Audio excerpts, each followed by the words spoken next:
Good morning student, welcome to home science class. बच्चों, आज का हमारा टॉपिक है ओलिगोसेकेराइड। प्रीवियस क्लास में हमने पढ़ा था कि 2 से 4 मोनोसेकेराइड मिलकर ओलिगोसेकेराइड का निर्माण करते हैं। तो मोनोसेकेराइड की संख्या के आधार पर इन्हें पुनः वर्गीकृत किया गया है डाइसेकेराइड, ट्राइसेकेराइड और टेट्रासेकेराइड। डाइसेकेराइड अगर 2 मोनोसेकेराइड मिलते हैं तो जो शर्करा बनती है उसे कहते हैं डाइसेकेराइड।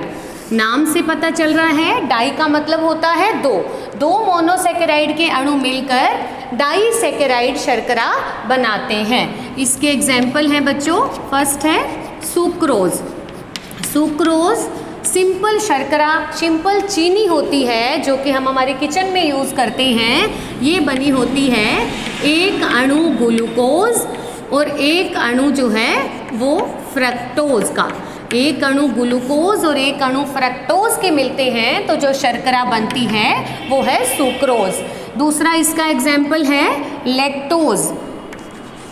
लैक्टोज जो है ये दुग्ध शर्करा कहलाती है। ये दूध में पाई जाने वाली शर्करा है और ये बनती है एक अणु ग्लूकोज और एक अणु गलैक्टोज।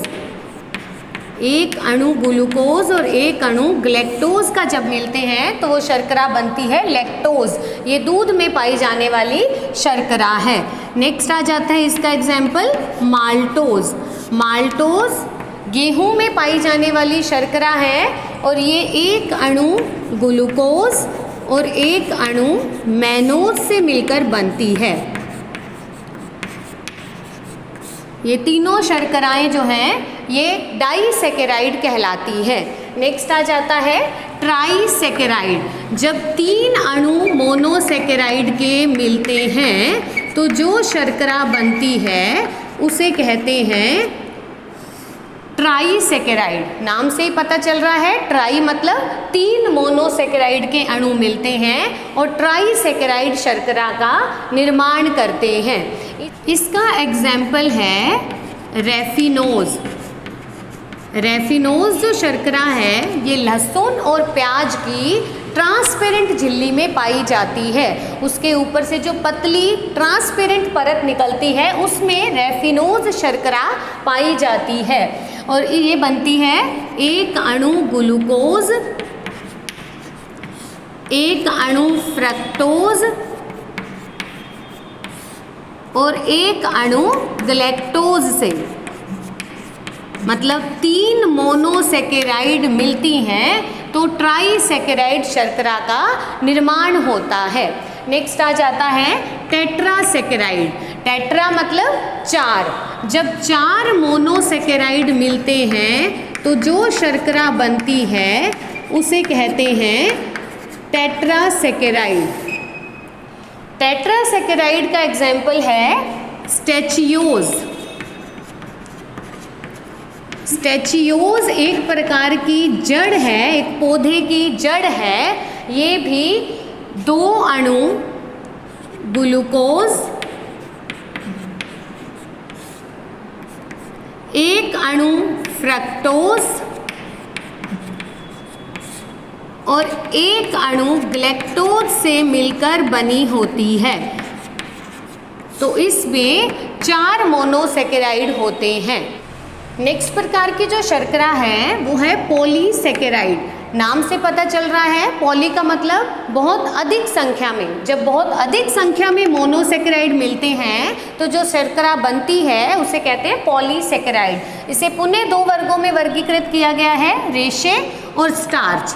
रेशों में देखें तो रेशे भी 2 प्रकार के होते हैं, पाचनशील रेशे और अपाचनशील रेशे। पाचनशील रेशे वो होते हैं जो कि हमारे शरीर के अंदर डाइजेस्ट हो जाते हैं। इन्हें पचाने के लिए हमारे शरीर में कुछ एंजाइम्स विद्यमान होते हैं, जबकि अपाचनशील रेशों को पचाने के लिए हमारे शरीर में एंजाइम नहीं होते हैं। ये हमारी बॉडी के अंदर डाइजेस्ट नहीं होते हैं। पाचनशील रेशे फलों और सलाद की आंतरिक परत में जो ट्रांसपेरेंट फॉर्म में पाए जाते हैं वो होते हैं, जबकि अपाचनशील रेशे फलों और सलाद की ऊपरी परत के ऊपर पाए जाते हैं। अपाचनशील रेशे जो हैं मुख्य रूप से 4 प्रकार के होते हैं।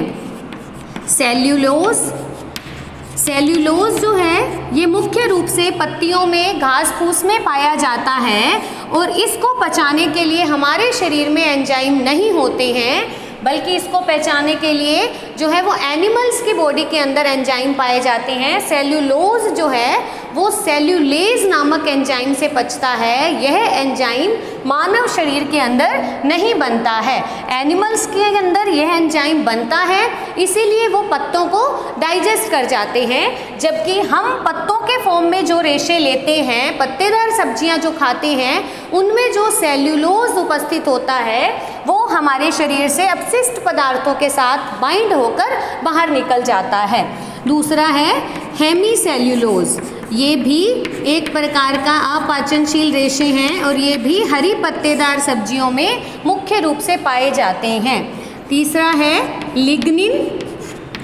लिग्निन जो है ये पेड़ पौधों के तनों में, और चौथा है गोंद। गोंद भी पेड़ पौधों के तनों के ऊपर पाए जाने वाले अपाचनशील रेशे हैं। नेक्स्ट आ जाता है स्टार्च।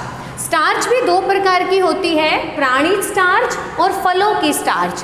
प्राणिज स्टार्च प्राणियों के अंदर, एनिमल्स के अंदर पाई जाती है। ग्लाइकोजन जो है वो प्राणिज स्टार्च है। हमारे शरीर के अंदर भी जो स्टार्च है वो इसी फॉर्म में संचित होकर रहता है। यकृत के अंदर हमारी जो कार्बोहाइड्रेट है वो इकट्ठी होकर, ग्लूकोज जो हमारा कार्बोहाइड्रेट का फॉर्म है वो इकट्ठा होकर ग्लाइकोजन बनाता है और हमारे यकृत के अंदर जाकर संचित हो जाता है। तो एनिमल्स के अंदर, प्राणियों के अंदर जो स्टार्च पाई जाती है वो है ग्लाइकोजन स्टार्च। और फलों की जो स्टार्च है उसे कहते हैं एमाइलोपेक्टिन और एमाइलेज। ये 2 प्रकार की स्टार्च है जो कि फलों में पाई जाती है। एमाइलोपेक्टिन जो है ये मोनोसेकेराइड की शाखित श्रृंखला है। इसमें मोनोसेकेराइड जो है वो शाखाओं के रूप में मिले होते हैं, जबकि एमाइलेज के अंदर जो मोनोसेकेराइड है वो एक इसकी लंबी, एक चेन लाइक स्ट्रक्चर होती है कि एक मोनोसेकेराइड, फिर उसके बाद दूसरा, फिर उसके बाद तीसरा, फिर उसके बाद चौथा, एक चेन के रूप में जुड़े होते हैं। अगर मोनोसेकेराइड तो एमाइलेज जो है स्टार्च बनती है। अगर ये मोनोसेकेराइड ब्रांचेस के रूप में जुड़े होते हैं, शाखाओं के रूप में, तो जो स्टार्च बनती है उसे एमाइलोपेक्टिन कहा जाता है। तो नेक्स्ट हम करेंगे कार्बोहाइड्रेट व्युत्पन्न।